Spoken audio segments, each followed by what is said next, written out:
So I'm Shappi, and I am a female Iranian stand-up comedian. The other comics backstage, they call me the box ticker.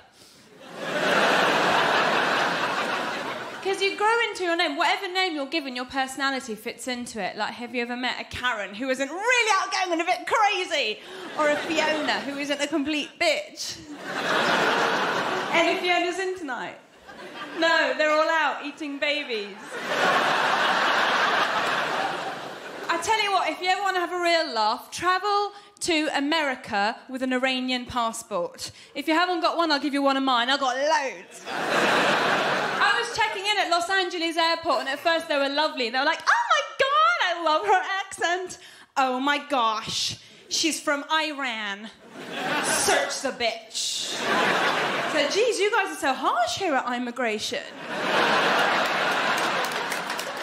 I'm worried. You see, I'm worried they're going to bomb Iran. I rang up my granny who lives in Iran. I said, Granny, that's her name.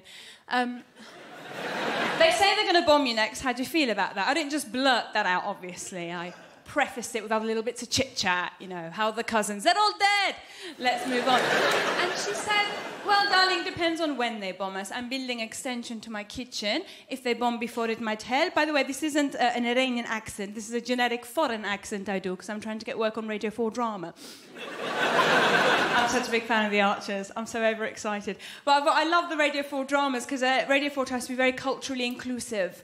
And they set their plays in exotic places, and on a Saturday you tune in and the announcer will go, now we go over to our Saturday play, The Milkmaid of Kabul. And wherever the play is set, the signature tune is always like this. Hey, Fatima, fetching the goats. I digress. So,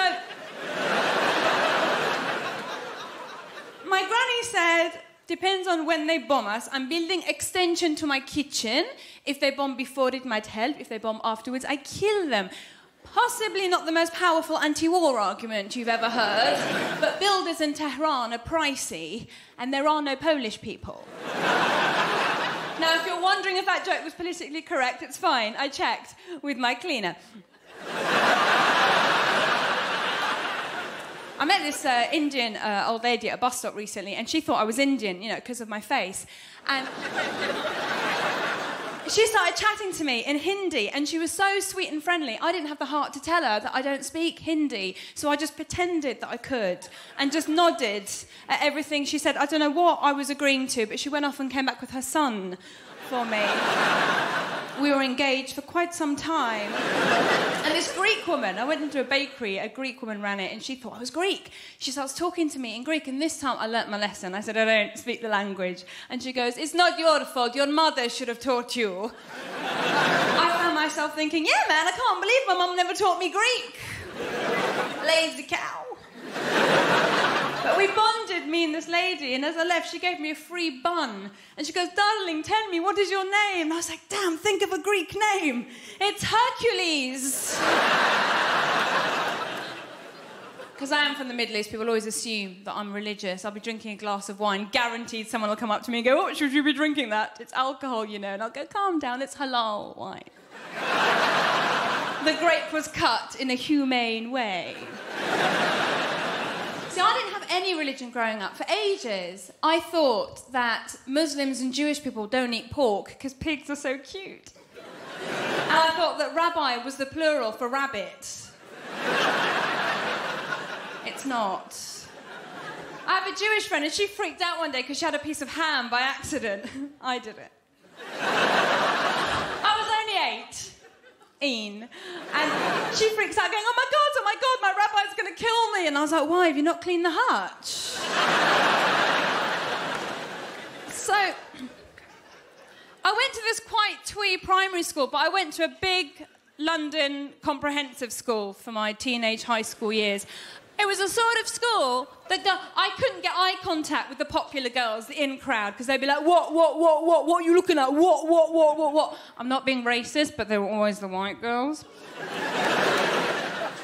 And they used to say they weren't my friend. They thought I was a posh snob. You're a posh snob. You're a snob. And I try and say to them, look, I'm not a posh snob. I'm no different to you, for goodness sake. I'm an outsider as well. My parents are first-generation immigrants. They can't read or write English. just like yours.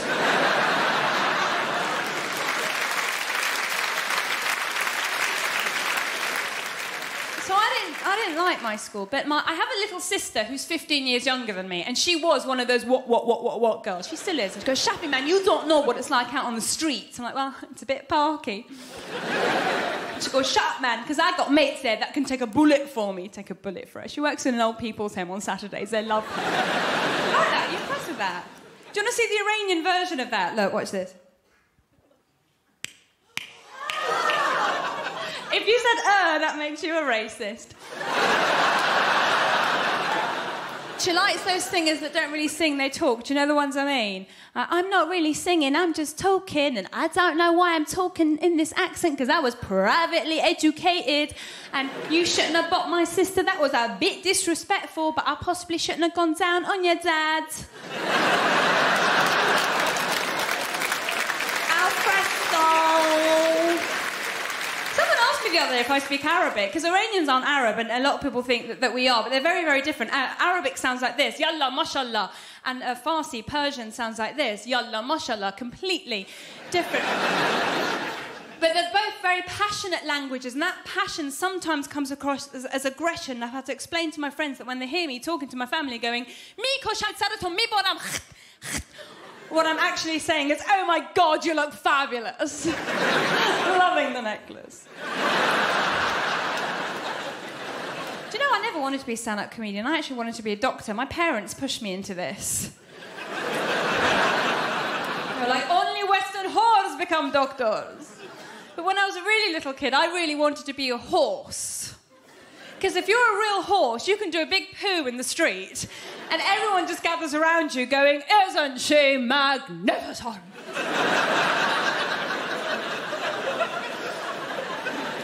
This is very showbiz. I love... Do you know, my mum is very proud of what I do, and I took her to a showbiz party, and I was so excited because I introduced her to Lenny Henry. I pretended I knew him. I introduced her to Lenny Henry, and she was so excited, my mum. She was chatting to him, and he was going, ah! No, they were getting on really well until my mum called him Ainsley.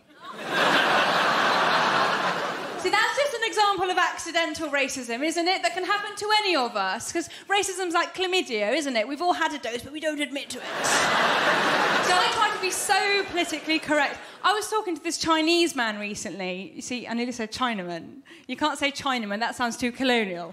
I met a Chinaman, jolly good fellow, shot him in the eye. And I said, so what's your name? And he said, Comiton. And I did that very PC thing of I repeated his name and I added a Chinese accent to it to show that I cared very much about the correct pronunciation. I said, oh, I see, Comiton. And he went, no, call me Tom. I've been Shappi Khorsandi. You've been wonderful. Thank you.